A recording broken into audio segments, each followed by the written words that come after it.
America is uniquely religious. It makes perfect sense. A lot of immigrants came here to practice the religion. And we have freedom of religion enshrined in our Constitution. Even with the developed world secularizing, America is still unusually observant. We're also really religiously diverse, more so than most rich countries. There is only one state in the US where a majority of the population belongs to one sect, and it's the one we're going to be talking about today.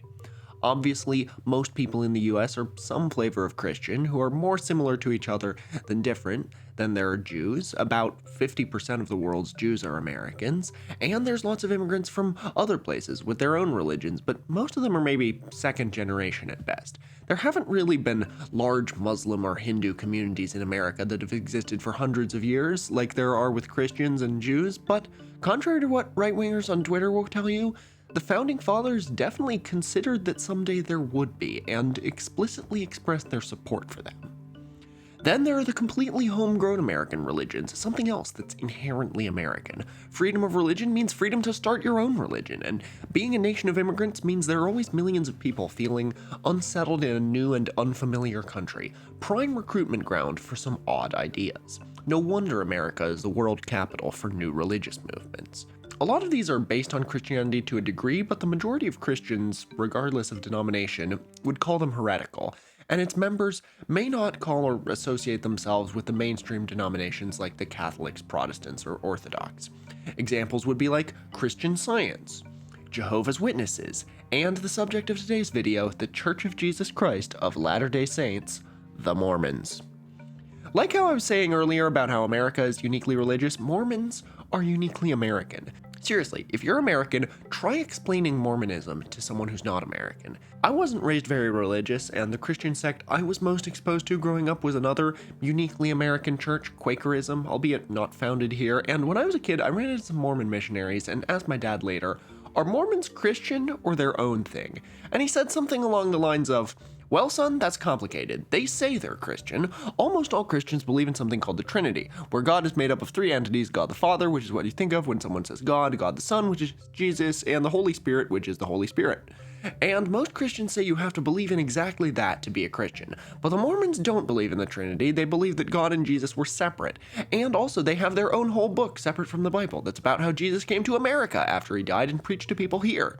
Even though one of the biggest, most important parts of Christianity is that there's only one God, the Mormons think there are other ones. The Mormon God has a wife, sometimes multiple wives, depending on who you ask. Then they say there are other gods that you shouldn't worship, but do exist. They think that humans are baby gods, and once you die, if you were good, you get to be god of your own planet. They mostly live in Utah and its neighboring states, but they were founded by a guy in upstate New York who claimed he'd found some metal plates with ancient Egyptian hieroglyphics on them explaining the adventures of Jesus in America. They don't drink coffee. A big part of their appeal used to be that they would let men have multiple wives, and they wear full-body underwear where the men have an extra sleeve for their penis. It can be a fun thing to explain. I would totally recommend trying this with a non-American friend. I tried explaining Mormons to a bunch of South African kids I was teaching English to at one point. I wasn't very successful. For as weird as their beliefs are, I have such a soft spot for Mormons. Even though I've never lived anywhere near Utah, I happen to have way more ex-Mormon friends than you'd expect from random chance. Most of the ones I know left the church because they were queer, but none of them seem to hate Mormons qua Mormons. They'll say that they can't believe the mumbo-jumbo, but it's such a high-achieving pro-social culture, and more Americans should build communities like the Mormons do. There's an inquisitive spirit in Mormonism, something of a cultural rather than explicitly religious exhortation to go forward and build something new, to question and investigate everything, except for whether Joseph Smith actually found those plates.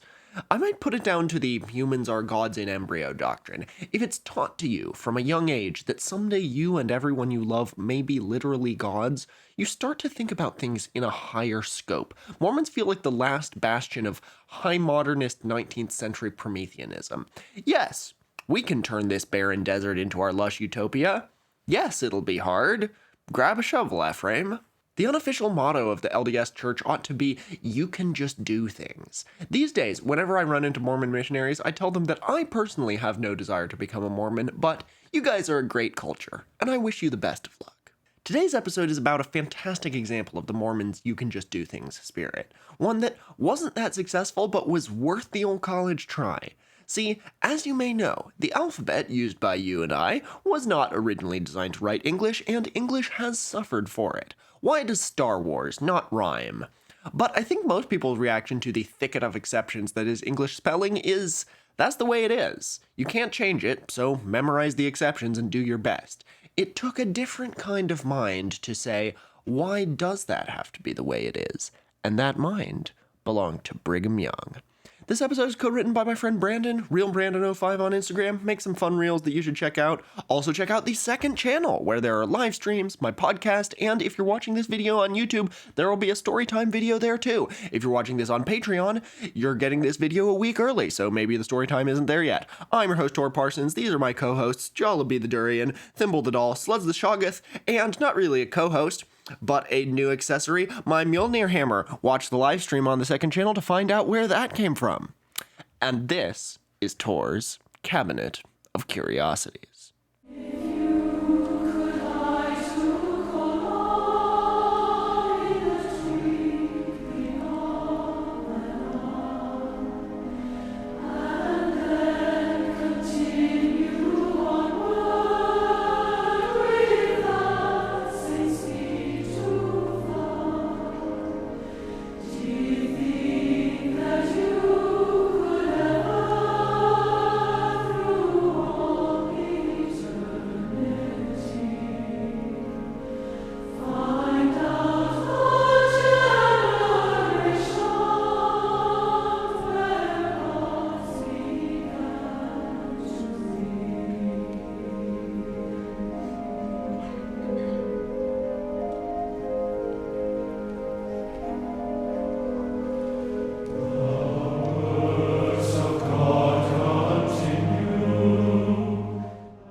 Mormonism, like many religions, started back in the 1820s during the Second Great Awakening. Other sects I've talked about, like Koreshanity, Shakerism, and countless others, all either started or bloomed in upstate New York around this time. Over the course of his life, Joseph Smith offered a variety of accounts of his moment of epiphany, but the official one today places him in 1820 praying in the forest and having God and Jesus, separate corporeal beings, appear telling him all the churches are corrupted. A few years later, Smith claimed to be visited by the angel Moroni, who showed him the location of gold plates that contained another testament of Jesus Christ, which he later claimed to have transcribed into the Book of Mormon. Smith's group, originally called the Church of Christ, grew and was kicked out of several states for their unusual practices, most notably polygamy, gaining converts as they moved. They founded a settlement in southern Illinois, Nauvoo, that became the second biggest city in the state by the 1840s. Smith deliberately replicated the American political system in his leadership structure and openly dreamed of being president of the U.S., announcing a campaign in 1844 while serving as mayor of Nauvoo.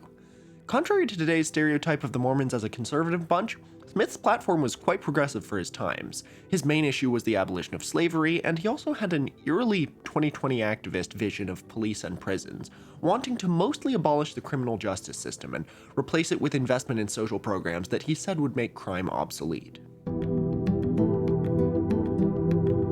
Smith was killed by a mob in Nauvoo in 1844, becoming the first presidential candidate to be assassinated. But without a clear successor, the church split into dozens of denominations, some much more mainstream and assimilationist, others even more out there than Smith's own teachings. I wasn't aware of this until recently, but the transition from the original Mormon church founded by Joseph Smith to the main Mormon church that exists today, led at the time by Brigham Young, who brought the Mormons to Utah, was very messy. A few months ago in the Public Universal Friend episode, I talked about how every cult or cult-like movement needs a designated successor for it to survive after its founder is gone. I cited Brigham Young taking the reins from Joseph Smith as a clear example, but Smith didn't name a designated successor. Some who knew him said he intended his son, Joseph Smith III, to succeed him, but his son was 11 years old when Smith died. There was a major succession crisis, and even years after Smith's death, it wasn't yet clear that Young and his followers would end up being the most successful sect of the Latter-day Saints. Some of the other sects, founded by other successor claimants, still exist. When Joseph Smith III grew up, he ended up founding what he claimed was the true Mormon Church. It's called the Community of Christ. Today it's based in Missouri with about 250,000 members worldwide, and it's not only much more similar to mainstream Christianity than the other Mormon sects, it's also remarkably liberal, allowing female clergy and gay marriage. But when someone says they're a Mormon, that usually means they belong to the Church of Jesus Christ of Latter-day Saints, the organization founded by Brigham Young. Unlike a lot of the other attempted successor sects, they kept all the weirdest and most controversial beliefs and practices, but despite that, they won out largely because Young was a good negotiator with the mainstream authorities. An executive order from Missouri Governor Lilburn Boggs had commanded the Mormons to be exterminated or driven from the state if necessary for the public peace. Because of the Mormons' polygamy, skirmishes with other frontier militias, and an alleged assassination attempt on the governor, as well as other controversies. It was Brigham Young who brokered a deal with Illinois' powerful Senator Stephen A. Douglas to stop the state violence against Mormons if they agreed to trek out to somewhere out west and leave everyone else alone. Most of the population of Nauvoo went with him. Carefully consulting the limited and contradictory maps of the western frontier, Young chose a swath of land along the Great Salt Lake, an area he thought no one else would want, but still wasn't completely inhospitable. The area now known as Utah was controlled by Mexico at the time, but war was brewing, Manifest Destiny was popular, and if the Mormons could stake a claim to Mexican territory on behalf of the US, thought Young, maybe they could get the legitimacy they craved for so long. Even though the Mormons were chewed up and spit out by America, they were still bound to it. The LDS Church, to my understanding, has a very providential view of the United States, and to be very honest, I don't know if Mormonism could have been started anywhere else on Earth. The Church views America in a way best described as a new promised land. Brandon, who co-wrote this script, said he once met a Mormon bishop who viewed the Mexican-American War as God's plan in action.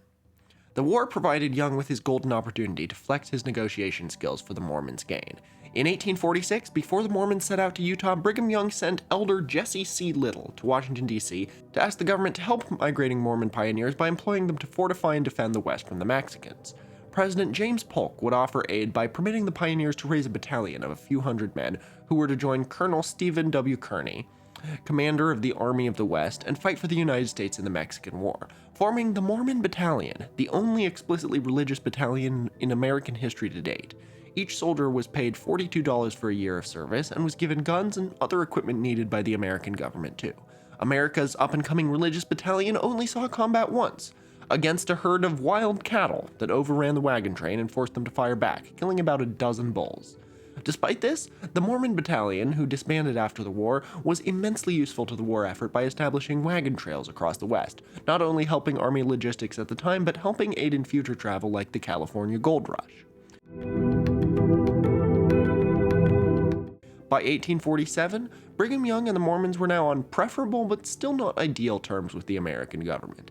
Helping snatch this territory from Mexico got them at least more goodwill in D.C. than they had before. Soon, President Millard Fillmore would designate Young as governor of the U.S. territory of Utah, but it's not going to get statehood as long as the Mormons still practice polygamy. That was the big sticking point.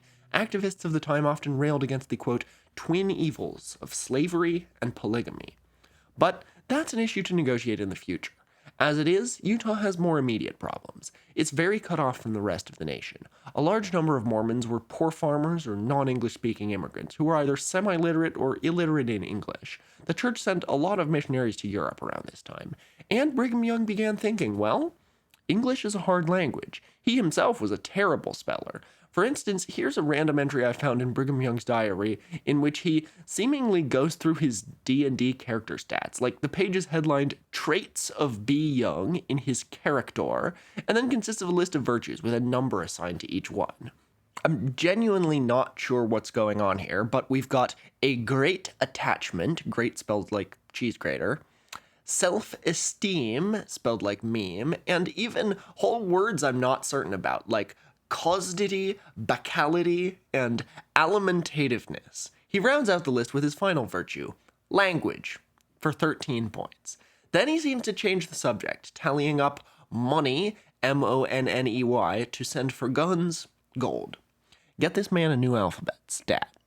I used to be really stuck up about people who misspell stuff. I would actually get mad at bad spelling, and then I realized English is a fucked up language, and I don't fault you for not being able to remember all the irregularities. Why are the two O's in book, blood, and boot pronounced 3 different ways? There's like 10 different ways O-U-G-H can be pronounced. I think people should treat English orthography with the respect that these spelling rules deserve, which is none.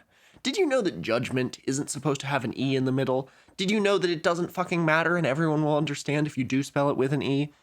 I don't let common misspellings bother me anymore, with one exception, my number one English language pet peeve that I won't let go of because I like having a little inconsequential thing to get mad at from time to time, people writing breath when they mean breathe. You will see this all over the place if you look for it. The air that I breath. Breath in, breath out. Breath is a noun. Breathe is a verb. They are differentiated by the E at the end of breathe, and everyone does understand that they're pronounced differently. I've never heard anyone mix up breath and breathe in spoken English. I stopped to catch my breath because I was running so fast I could barely breathe. Any fluent English speaker will be able to pronounce that correctly, so learn to spell them correctly. Breathe is pronounced breathe because it has an E on the end. There's a fucking E on the end. Anyway, so if you have a large population of illiterate pioneers and you have a mentality that you're starting civilization anew here in Utah, doesn't it make sense to simplify the English language? Luckily, linguistics wasn't a new field for the church. Joseph Smith also claimed to be endowed with a gift of translation. The gold plates that contained the Book of Mormon were allegedly written in a language called Reformed Egyptian that only Smith could translate, with a seer stone placed in his hat. There's other examples too, like the time Smith randomly bought some ancient Egyptian mummies and papyrus scrolls off a traveling salesman, and declared that, surprise, surprise, he had translated the hieroglyphs and found they made up a New Testament of the Book of Mormon. That's an entirely different rabbit hole that I might cover in a later episode. Look up the Pearl of Great Price. Even today, many Latter-day Saints are required to learn a foreign language because most young Mormon men do a mission trip as a rite of passage, and it's not uncommon to meet a missionary who's fluent in several languages. With all the demands of English, the notion that the Mormons had founded a new utopia on Earth where they were reinventing civilization from the ground up, and the church already having a history with linguistics, I suppose it's not that difficult to see the reasons for simplifying the Latin alphabet. Brigham Young commissioned his secretary George D. Watt, and a committee made up of the Board of Regents of the University of Deseret, now the University of Utah, to design a new phonetic alphabet. This would be the first alphabet designed specifically for English.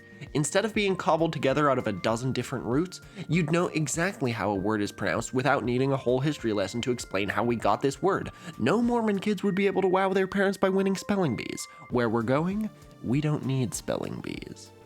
George D. Watt was the right man for the job. He was British and often cited as the first Mormon baptized in the UK, which he was, but only on a technicality. He'd been baptized alongside 8 other congregants and had won the right to go first by defeating them all in a foot race. More importantly, while back in merry old England, Watt had become fluent in a previous and much weirder phonetic alphabet, Pitman shorthand. Yes, the Mormons weren't the first to attempt to rewrite English phonetically, although they may have been the first to try to really replace the Roman alphabet. Pitman shorthand and the other shorthand systems predating it were created to solve a different problem. Most languages, complicated enough to have a complete writing system, are too complicated to write down quickly. Shorthands were invented primarily for courtroom transcriptions and recordings of important speeches and conversations in the days before tape recorders and voice memos. Secretaries, paralegals, journalists, all had to be trained in shorthand. And it really was its own language. This is the Lord's Prayer, written in Pitman. This is English. Shorthands didn't optimize for legibility. Most notes written in shorthand were planned to be temporary and rendered into plain English later. Of the many shorthands of the 19th century and before, the ancient Romans even had one they used in their courts. I don't think anyone seriously suggested ordinary scripts should be replaced with shorthand in our day-to-day lives. The only thing they optimized for was speed and compression of information. Pitman shorthand, the one George D. Watt learned, included a feature I don't know if any natural language has ever encoded meaning into. The thickness of a stroke determined the consonant sound used. Here's the alphabet in Pitman. Every stroke is a full syllable. The thickness of the stroke differentiates P from B, F from V, K from G, only that's not just a G, that's a gay. Pitman is based on syllables. A thick horizontal line with no other adornments is read in Pitman as gay. If you want to change that to game, that's this stroke. And if I want to change that to gamer, a word that I'm not sure has ever been written in Pitman shorthand, I add this hook here, because this hook means a final R. Pitman is cool and weird, but it takes at least as long to learn as a whole second language, and it isn't really practical for everyday use. Watt had to create an entirely new alphabet, one that, like Pitman, has no ambiguity and spelling is based on sound alone. And within 2 months, he'd created one, presenting his alphabet to the church leaders in January 1854.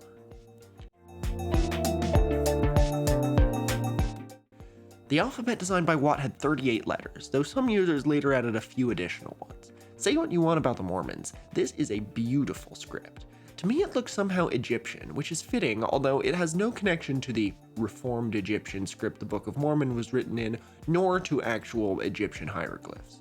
Going back to earlier, book would be this, and blood would be this. The 2 O's in book would get their own letter for their sound, while the 2 O's in blood get their own letter for their sound too. And wait, there's more. Ever been waiting for the snowplow to come? While you've been buried in your Utah ski resort for so long you've overthought the social construct that is language? Well now, because you're in Utah, you understand that the 2 O's can have different characters to represent them, and you won't have to embarrass yourself saying snowplow again. The name chosen for this language was the Deseret alphabet. Deseret is a word used once in the Book of Mormon, in which it's said to be the word for honeybee, in the language of the Deseretite tribe. Brigham Young admired bees as a symbol of the Mormon work ethic, and when the Mormons arrived in Utah, they petitioned the federal government for a massive territory covering most of today's American Southwest, which they wanted to call the state of Deseret. The feds, again, felt that they owed the Mormons a territory because they'd staked a claim to former parts of Mexico. Their religion was weird, but at least they weren't Mexicans. But they cut the planned territory of Deseret down to size and named it Utah instead, after a Native American tribe. DC didn't want the formation of a large, powerful Mormon theocracy in the West. They wanted non-Mormon pioneers to go settle in the same area and dilute the Mormons' voting power, so they didn't let them call it Deseret. First of all, Deseret is a word of Mormon origin, so they'd be acknowledging the Mormons' special claim to the territory, and second, Deseret sounds a lot like desert, which this whole area is. And if you want to encourage people to settle somewhere, maybe don't choose a name that reminds them it's a desert. Deseret is still in pretty common use today as a romantic, historic term for Utah in Mormon circles, and it's why there's a beehive on the state flag. The LDS Church's main newspaper is called the Deseret News. There's also the Deseret Power Railway, a unique isolated little train line on the Utah-Colorado border that I might do an episode on someday. Anyway, lots of Mormon-related things are named Deseret. One interesting thing about the Deseret alphabet, and a detail that it shares with Pitman shorthand and any other purely phonetic writing system, is that spelling in Deseret still isn't totally standardized because different English speakers pronounce English differently. So if you read a text in the Deseret alphabet, you can tell the accent of the writer from how things are spelled. For example, here's a passage in the Book of Mormon that happens to touch on something that's been one of my favorite English language quirks for years. This word, underlined on screen, is wherefore. On the left is a key to the alphabet, published in the same book. See what's interesting about it? One of the few Deseret letters that looks like the corresponding Latin letter is W, or woo, as it's known in Deseret. But the first letter here is an H. That's pronounced wherefore. Ever met someone who pronounces WH words with a wh? Growing up in Oregon, I did. My 3rd grade teacher, John Benson, would make the class crack up every time he said what or where. Or check out one of the most iconic documents of Oregon history, the 1970 exploding whale video. Whale, whale, whale. The whale, a typical gray whale, whale.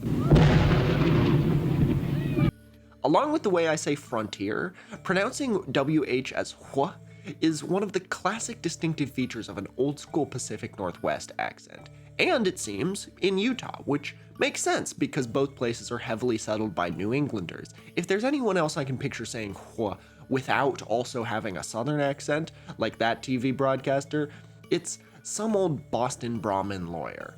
Wh has largely died out in the Northwest. You'll only hear very old people say wh anymore. There's a separate population in the South that still pronounces WH as wh. If we all used the Deseret alphabet, regional linguistics would become a lot easier. Imagine browsing social media in Deseret, seeing someone spell a word in an unusual way and being like, that's an interesting accent. Where are you from? The best thing about the Deseret alphabet is that it had this letter, and the name of this letter was gay. I'm not making that up. The The final thing I'll show to demonstrate the utility of the Deseret alphabet is something called the rainbow passage. It's a vocal exercise designed to move your face around and pronounce all phonetic sounds, or at least all the noteworthy ones, there's a few variations, in the English language. It has many uses, but the two most prominent are safety professionals testing the seal on a respirator, or trans people practicing for a better passing voice. Note how the rainbow passage in the Deseret alphabet shows every sound in the English language and how much unnecessary stuff we have in our Latin alphabet. Okay, so Brigham Young wanted the Mormons to have their own alphabet, but for seemingly non-religious purposes, or at least as non-religious as, say, the Cyrillic alphabet, the one that Russian is written in, which was created by Christian missionaries so Slavic people could read the Bible. In fact, lots of scripts across history have been created with the purpose of evangelizing the people who speak the language the script is for. So it's religious in that way. But did the Mormon elite really just want to make things easier on Mormon immigrants arriving in Utah from Europe? Or did they have their own reasons for creating their own alphabet? Again, all the official reasons given for why they needed the Deseret alphabet would make just as much sense almost anywhere in the history of the English-speaking world. English spelling has always been janky. There have always been immigrants struggling to learn it, and missionaries who wanted them to be able to read their holy book. Why did it fall on the Mormons, of all people, to be the ones who decided to rewrite English? Did they have another reason? One that fits alongside golden plates and plural wives and gods in embryo and the planet Kolob? Sort of. Brigham Young wrote in a letter that he planned the Deseret alphabet to be a precursor to reviving the, quote, Adamic language, the first language that Adam would have spoken in the Garden of Eden and used up until the Tower of Babel. Some Mormons say that Deseret is itself a word from the Adamic language. Young seems to have been believed that by having more characters, a character for every sound possible in English, Deseret would be closer to the Adamic language. Not sure what the thought process behind that was. I guess that means that Brigham Young would have thought that Chinese is the true Adamic language, but the idea of an Adamic language has existed in Jewish and Christian thought long before the days of the LDS Church. And besides, no attempt was ever made to create a whole new Mormon language. The whole point of Deseret script was to find a better way to write English. Or, what if the real motive was to separate Utah from the rest of America? Many people at the time, both inside and outside the LDS Church, speculated that this was the true purpose of the alphabet. If Mormons write everything in an unintelligible script, how will outsiders know what they're doing? If Utah reaches a point where all the street signs and newspapers and everything are in Deseret, will many non-Mormons want to move there? This was the talk of the town in mid-19th century America. Papers whispered that soon Mormons would be forbidden from writing in the Latin script because they'd made their own script for complete and total secrecy. The Deseret alphabet was written about as if it was a secret code only Mormons were taught, as if the Mormons weren't culty enough already. And surprisingly, some Mormons openly endorsed this idea as well. Yes, they said, we need our own alphabet to keep us segregated from the sinful outside world. The Deseret News printed an argument in favor of the script in 1868, in which they recommended children should be taught the Deseret script from a young age and never learn the Latin script, saying, quote, our own literature would be open to them, and though it might be limited, the minds of those who perused it would be more healthy and strong than if they had a wider range of reading of an inferior character. And yet, that really doesn't seem to have been the main reason. This one journalist may have had his vision for it, but all the books printed in Deseret include a key to teach it to people.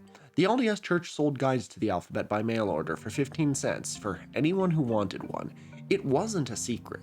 Some of Brigham Young's writings even suggest that he planned to teach the Deseret alphabet beyond the Mormon world, not necessarily as a tool of evangelism, though probably that too, but simply as a better alphabet that he hoped would make the Latin script a thing of the past. It really does seem to have just been an example of the Mormons' pioneer mentality, that if the English language is broken, why don't we fix it? That you and I can just do things. Once the alphabet was fully finished in 1854, several things in the Utah Territory made use of it. 2 school books were handed out to Salt Lake City area schools, although not every school in the territory got copies. The Deseret News printed 1 article a day in Deseret, with plans to eventually use it for the entire paper. It was found occasionally on street signs, and in 1860 a $5 gold coin was minted with Holiness to the Lord in Deseret. With such a new and efficient alphabet, the only way left is up, right? Turn on the subtitles right now. Give them a good long look. Are they in the Deseret alphabet? No? Well then, what happened? As most things do, it came down to money. There were already tons of books in English, and reprinting every school's material in the Deseret alphabet was prohibitively expensive. Printing presses had to be built with entirely new metal type designed for a language nobody had ever seen, and a printing press is a big, expensive beast even today. And like I said earlier, learning English is hard, but it's still possible. People learned it all the time back then, just like they do now. And for all those who could already read the Latin alphabet, how much more efficient is the Deseret alphabet really? Its own creator, George Watt, disavowed the script pretty early on, writing this letter to Brigham Young in 1854. Dear Bro. Already off to a damn good start. I love getting a handwritten letter that starts Dear Bro. If you can mail me a letter that begins Dear Bro and continues in that style, you get a free Tours Cabinet merch item of your choice. Anyway, Dear Bro, I herein submit for your examination the result of much thought and extensive practice on the new alphabet since the Board of Regents last met. I candidly confess that I never did like the present construction of the alphabet. I am now thoroughly convinced that it is not the most expeditious method of writing and printing, but on the contrary, it retards the hand in its onward course. He had not given up on the idea of rewriting English, but he didn't like the alphabet as he'd designed it. He blamed intervention from others for its issues. The letter included some notes on how Watt wanted to change the script, but not enough detail to put the changes into practice. Brigham Young seems to have ignored Watt, which may be why Watt, later in life, joined a breakaway sect of the LDS Church and was never on good terms with the Mormon mainstream from there on out. A few people added their own idiosyncratic letters to the alphabet to fill what they thought were sounds they needed, but no serious changes were ever made to the script, and by the mid-1860s, the occasional newspaper column or schoolbook in Deseret had long since gone out of print. The alphabet had practically died out in use by 1869 with the completion of the Transcontinental Railroad, bringing travel and trade and, crucially, non-Mormon settlers to Utah. With the Mormons not being so far removed from the rest of America, a new alphabet didn't appear as alluring. Deseret script had a brief afterlife as a dingbat font, like Wingdings. You know Wingdings? That font that's all just symbols instead of language? That's a dingbat font. The symbols in Wingdings are called dingbats. I think that a lot of people assume Wingdings is just an Easter egg kind of thing that's there for fun, but dingbat fonts have a purpose, to add decorative features to documents. The border on an award certificate, beats separating chapters in a novel, etc. Those are dingbats. Before you had Canva, you could make your documents classier with dingbats. Because there are still a few printing presses in Utah with Deseret alphabet type, these were used as dingbats. Here's a voter pamphlet for a mayoral election in Salt Lake City in 1876 that uses Deseret letters as a border. Those letters don't mean anything. Over in England, Sir Isaac Pitman of Pitman shorthand fame also got into the rewriting English business at right about the same time the Mormons were. In fact, I actually understated Pitman's contribution to the Deseret alphabet. While again, he never advocated replacing the Latin script with Pitman shorthand, he did create an alternate script that he did want to be put to everyday use, the phonotypic alphabet. This one could have caught on, I think, because it doesn't require a lot of brand new letters. Pitman tried to make his reform alphabet legible to those who already speak English, and it is. Here's a transition reader to get you used to it. All new readers of this book are supposed to understand phonetic reading. You know what this reminds me of? The fucking Lolcat's Bible. Check it out. Here's Pitman's first phonetic reader. Roderick Heffley would be so happy in the universe where this caught on. I bet loaded diaper is actually the correct spelling in Pitman's alphabet. Also, do you notice something about the letters Pitman did add? They look a lot like Deseret letters. This isn't a coincidence. While Pitman wasn't a Mormon, and may have died having never heard of the Deseret alphabet, Mormon leaders were originally planning to adopt Pitman's spelling reforms as their official alphabet, rather than creating a new one from whole cloth. The Quorum of the 12 Apostles, the church's main leadership structure, held days of debates about this and were ready to cast a vote to encourage teaching the Pitman system. Then, Willard Richards, the second counselor to Brigham Young, arrived on the day of the vote, coming back after missing the debates when he was sick. He saw the Pitman script and unloaded on the rest of the quorum. This was ridiculous. Nobody would take Mormons seriously if they wrote in baby talk like this, and instead he recommended, quote, "Throw away all characters that bear much resemblance to the English characters and introduce an alphabet that is original." The quorum was cowed and decided to consider Richard's proposal. If he'd been sick for one day longer, Young and Watt would probably never have created the Deseret script, and instead, Utah would have adopted Pittman's spelling reforms as their alphabet, an alternate English that sacrifices looking cool for being much easier to teach. Unlike the Deseret script, if Pittman's spelling had been taught to Utahns, it might have caught on, and to this day, people would insist My Immortal must have been written by a Mormon. Or we'd all be using it. But probably not, because Mormons weren't the only ones to consider using Pittman's alphabet, and it didn't catch on anywhere else either. There were many other attempts at rewriting English at the time. Ultimately, that's the best way to understand the Deseret script, not as an example of the Mormons' you can just do things mentality, but the 19th century's you can just do things mentality. Pittman spellings were taught to illiterate prisoners in Victorian Britain and as the standard means of spelling in two American school districts in the 1850s, in Waltham, Massachusetts, and Syracuse, New York. It seemed to be quite successful and genuinely easy to learn, but it didn't have the long-term staying power of the King's English. It's hard to change something people are so used to. Attempts at spelling reform continued, although the story of the Deseret script turned off most people from trying to create a whole new alphabet. One who wasn't deterred was the legendary Irish playwright George Bernard Shaw. A lifelong critic of English spelling, when Shaw died in 1950, his will set aside his fortune to be put toward the creation and promotion of a better English alphabet. The person he had in mind to do this was James Pittman, grandson of Isaac. But the will money ended up going to an old friend of his, named Ronald Kingsley Reed, and the aptly named Reed came up with this script, 48 letters, each of which, like Deseret, only corresponds to a single sound. Also like the Deseret alphabet, it's very cool looking, and I wish it had been successful for that reason alone, but nobody had a reason to use it. Both this and the Deseret alphabet look like alphabets that suit the time and place in which they were created. The Deseret alphabet looks mystical and esoteric and suggests both ancient Egypt and the American West. This looks sleek and retro-futuristic, perfect for the space age 50s. Though Shaw had no personal role in his creation, of course, he died before getting to see any of it, it's known as the Shavian alphabet in his honor. Realistic attempts to rewrite English ever since have been very timid and careful. Andrew Carnegie promoted a list of 300 words he wanted respelled in the early 20th century, which included reforms like replacing the ed past tense with t. Teddy Roosevelt supported the reforms, but the public laughed. It was a brazen attempt, but to my surprise, some of Carnegie's reforms stuck. He advised that words like brazen and surprise be written with a Z. Brazen with a Z caught on, to the point that I didn't know until now that it used to be spelled with an S, but surprise kept its S. Australian linguist Harry Lindgren proposed a change he called Spelling Reform 1 in the 60s, which was deliberately small in scope in the hope it would catch on. All it did was replace every use of the eh sound with a single E. Spelling Reform 1 was taught in a couple Australian schools for a few years, then was forgotten, like the rest of them. Like the rest of them. The 19th and 20th centuries were actually littered with attempted spelling reforms, some of which we don't know much about. My business manager Jim, in his collection of old rare books, has this one from the 1930s called The Sociology of Invention that not only spells though as THO, which is one of the reforms Carnegie promoted, but also spells thought, like thought!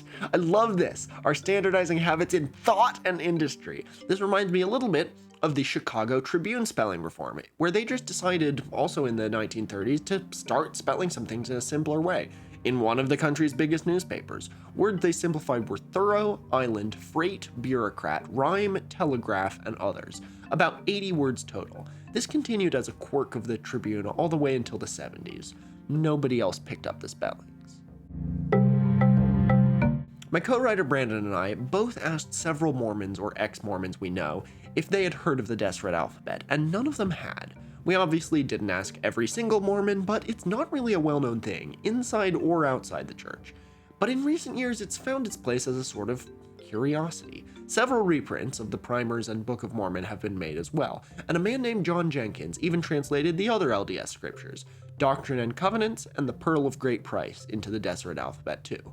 I first learned about it because this bar in the Salt Lake City airport had its name written in the Deseret alphabet, just for fun. And something that's bound to interest at least one viewer is Jenkins' Deseret republishing of classic works like Alice in Wonderland, Pride and Prejudice, and The Wonderful Wizard of Oz. You can even go online and download a browser extension that lets you type in a dead phonetic alphabet. Just for fun, Deseret was added to Unicode in 2002, one of the first scripts added to Unicode that isn't in common use anywhere today. I put a link to a Deseret alphabet translator down in the description, and here's some phrases you can translate if that's your thing. Comment below what they say. LDS presidents are regarded as prophets and believed to speak directly for God. Much of what Brigham Young said is regarded as sacred, to the point that he may have been at least as important, if not more important, in Mormon history than Joseph Smith himself. But the Deseret alphabet wasn't a prophecy from God, just something he thought could help poor immigrants and their children read, which, regardless of what you think about Mormonism, I find to be a noble cause. New religious movements can die out quickly without a strong successor, and as Mormonism showed, the successor doesn't necessarily need to be handpicked by the founder. They just have to be strong-willed enough to take the reins and willing to speak in the exact same register that the followers expect the founder to speak in. If semi-contemporary people like the Public Universal Friend or Cyrus Teed had had a Brigham Young, who knows? You'd have a pair of missionaries knocking on your door telling you about non-binary Quakers or Hollow Earth communism. But the literature they hand out would probably be in the same letters, with the same spellings you know and hate.